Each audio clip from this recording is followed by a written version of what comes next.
The old bell tower hadn't rung in years, but on that foggy morning, the echo of a dog's frantic barking pierced the silence of St. Mary's Church. Officer Daniel Red tightened his grip on the leash, his heart pounding. His nine-partner Shadow, a black German shepherd with eyes sharp as night, refused to move from the church's heavy wooden doors. No matter how Daniel tugged, Shadow wouldn't budge. Instead, the dog sat down, growling low, staring through the cracks of the door, as if he could see something or someone inside. "Easy, boy," Daniel whispered. "It's just an old church." But Shadow wasn't listening. His fur stood on end. And then came the sound that froze Daniel's blood.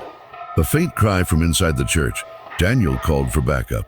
The church had been abandoned for nearly a decade since the last priest, Father Callahan, mysteriously vanished. Locals avoided the place, calling it cursed.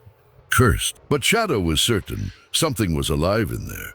When the officers forced the doors open, the air inside was thick with dust and the smell of old wood. Light cut through the stained glass, scattering colors on the pews. Everything was silent, except for Shadow's low growl. Then he darted forward, pulling Daniel toward the altar. Behind it was a small hidden door. Its lock rusted shut. Shadow pawed at it, whining. Daniel pried it open, and what they found beneath the altar stunned everyone. A narrow staircase led to an underground crypt. And in that crypt was a small makeshift room, an old cot, a lantern, and a diary. As investigators explored the hidden space, they found evidence that someone had been living there recently. Empty food cans, a warm blanket, and a half-burned candle. But there was no one around. Daniel opened the diary. It belonged to Father Callahan, the priest who vanished years ago. His last entries were disturbing. The voices grow louder each night. I hear them under the altar. God forgive me, but I can't leave. Not until I set them free. The team was shaken. What did he mean by set them free? Then as they turned to leave, Shadow began barking again, this time at a section of the stone wall. Daniel tapped it. Hollow. They broke through the wall and uncovered an old tunnel filled with dozens of wooden boxes, small ones. Inside were old belongings, children's toys, ribbons, lockets, and a chilling plaque. For the lost souls of 1952. The truth hit them hard. This was a hidden burial site for orphan children who had disappeared from the church's charity program decades ago. Father Callahan had uncovered it but was silenced before he could expose the truth. The police launched a full-scale investigation. The local community was in shock. Daniel couldn't shake the feeling that Shadow had led him there for a reason. But the deeper they dug, the darker it got. Files from the 1950s revealed corruption within the church's leadership, a cover-up of abuse and neglect that had claimed innocent lives. Those responsible had passed away long ago, their crimes buried with them. Daniel struggled emotionally. He had joined the force to protect the innocent, but seeing this made him question faith, justice, and humanity. At night, he'd sit beside Shadow, who would gaze quietly at the church, as if mourning. Then came a twist. DNA testing on one of the personal items revealed a match to a woman still alive. Margaret Dawson, now 78, who believed her little brother disappeared in 1952. When Daniel visited her, she broke down holding her brother's toy car recovered from the crypt. Through tears, she whispered, "I prayed for decades someone would find him. Maybe your dog is heaven's answer." The discovery made national headlines. The church was closed for investigation, and the community erected a memorial for the lost children. A bell was restored in the tower, ringing for the first time in 70 years to honor the forgotten souls. At the ceremony, Daniel stood beside Shadow, who watched the church quietly. The sun broke through the clouds, casting golden light through the stained glass. In that moment, Daniel realized something powerful. Sometimes justice doesn't come from courts or guns. It comes from those who feel what we cannot see. Shadow looked up at Daniel, tail wagging slowly, and for the first time since that morning, Daniel smiled. "A good job, partner," he whispered. "You gave them peace." As the bell tolled over the small town, people wept, not from fear, but from healing. The story of Nine Shadow in the church became a symbol of truth, rising from silence, of light breaking through the darkest walls. Because sometimes, the ones who can't speak are the ones who lead us to what must be heard. The town of Willow Creek thought it had finally found peace. After the chilling discovery beneath St. Mary's Church, the case was closed. A memorial was built for the lost children, and Nine Shadow became a local hero. But peace never lasts long. 2 months later, Officer Daniel Reed found himself back at the same church. This time, not by duty, but because Shadow refused to stop coming back. Every night, the dog would sit outside the rebuilt church gates, staring at the bell tower, whining softly as if someone inside was calling for him. And one night, that call came not from a person, but from the bell itself. It rang, even though no one was inside. It was midnight when the church bell tolled, slow, deep, and haunting. Daniel's phone lit up with a dozen calls from frightened locals. The church had been locked for weeks, and the bell rope had been removed after the memorial service, yet somehow it rang. When Daniel arrived, fog rolled over the graveyard like waves, and the bell tower loomed in silence. Shadow stood perfectly still, his fur bristling, his eyes locked on the door. Daniel whispered, "You feel it too, don't you, boy?" Shadow moved first, walking straight toward the church and stopping at the altar again. And there, under the altar, where they had sealed the tunnel, the floor was cracked open. Something, or someone, had disturbed it from below. With backup called in, Daniel and a small team pried open the sealed tunnel. The air that escaped was cold and foul. They followed Shadow down the stairs with flashlights cutting through the darkness. The crypt looked the same, except for one difference. The diary was gone. Daniel's heart pounded. That journal had been locked in evidence. So how could it be here again? Shadow sniffed the ground and began pacing in circles, then stopped at a small stone cross leaning against the wall. Daniel picked it up. Beneath it, a metal box was buried in the dust. Inside was another note written in Father Callahan's hand. "Forgive me, Lord. The children are not alone." Just then, one of the officers called out. They'd found a narrow passage leading deeper underground, recently unsealed. Shadow charged forward before anyone could stop him. The passage led to a cavern beneath the church foundations. Old brick walls, half-collapsed beams, and stagnant water reflected their flashlight beams. Strange markings lined the stones, symbols Daniel had never seen before. In the center of the cavern stood a wooden chair surrounded by candles.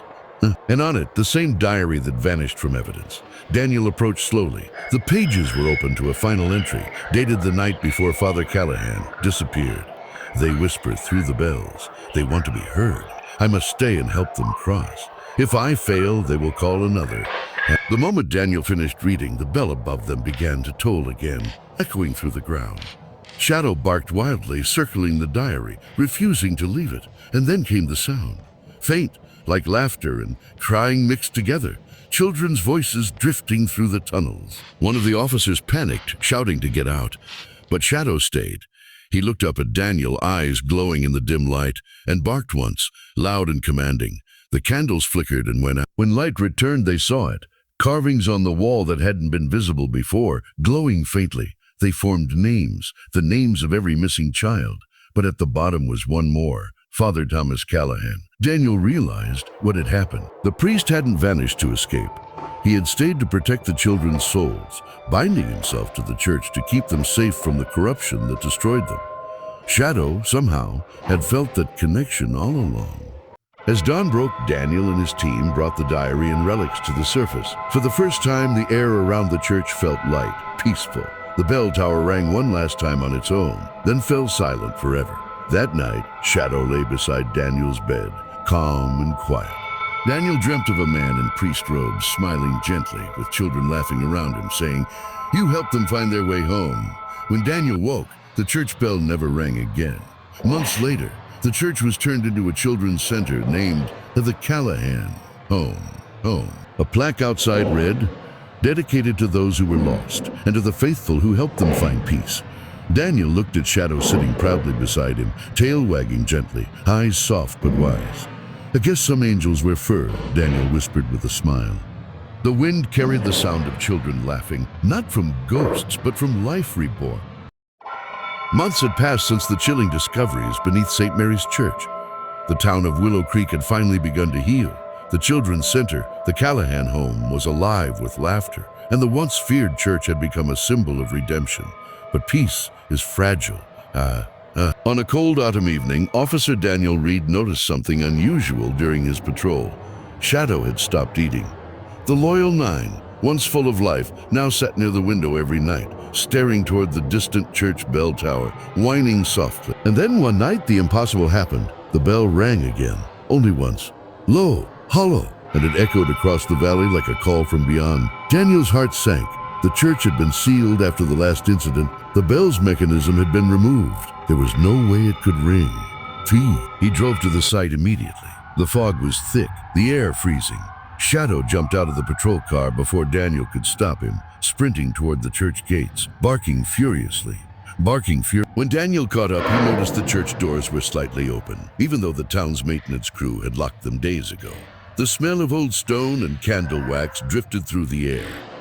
Shadow led him straight to the altar again, but this time something was different. A single white candle burned in the center, wax dripping down to form the shape of a cross, and on the candle's base, fresh words carved in Latin, ad vitam aeternam, to eternal life. Daniel whispered, "Who lit this?" The sound of soft footsteps echoed behind him.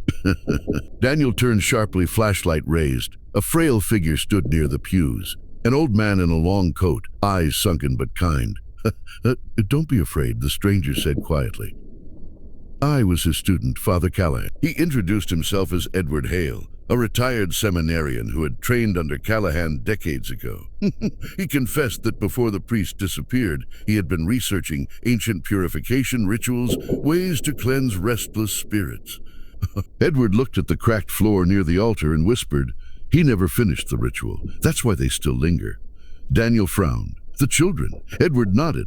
"Their souls are at peace, but the priest's isn't. He's still bound here." Suddenly, Shadow began barking wildly again. At the bell tower, the bell rope that had been cut months ago now hung perfectly intact. Before Daniel could react, the bell began to swing on its own. Dust rained down from above as the old man clutched his chest. "What do you see?" Edward gasped. "He's calling for release." The temperature dropped. The church lights flickered. Then, from the shadows near the altar, a faint glowing figure appeared, a man in priest robes, kneeling with his head bowed. Daniel froze. Shadow stepped forward slowly, tail low, then sat beside the figure, calm, silent, as if showing respect. The ghostly priest raised his head, eyes full of sorrow, and spoke in a soft voice that filled the entire hall. "Forgive me, I could not save them all, but you did." And as he reached toward Shadow, the bell rang one final time, loud and pure, shaking the walls.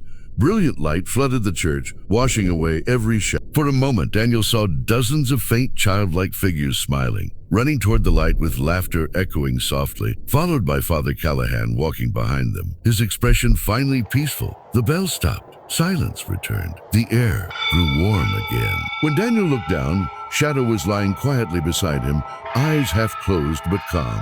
Edward whispered, "He's gone home." But Daniel knew the priest hadn't just freed himself. He had chosen Shadow to complete his mission. Weeks later, the town restored the church bell and held a final memorial. The inscription below the bell read, "For those who listen when others cannot hear." Shadow was honored by the police department, his picture framed as other guardian of Willow Creek. But the greatest moment came one morning when Daniel stood outside the children's center. A small boy approached him, holding a crayon drawing. It showed a man, a dog, and a glowing church. Daniel smiled and asked, "Oh, who's that man?" The boy said innocently, "He said his name is Father Thomas. He told me to thank you and Shadow for helping him go home." Daniel's eyes filled with tears. He looked up at the bell tower, sunlight glinting off its golden surface, and smiled. "Rest easy, Father," he whispered. "You're home now." Shadow wagged his tail softly. Evil had been buried beneath the church for decades, but loyalty, faith, and love had unearthed truth and peace. The story of Daniel and Shadow became a legend, not about ghosts or fear, but about connection beyond life, about how some bonds can break curses that even time cannot. Because sometimes angels don't ring bells, they bark. Paw print.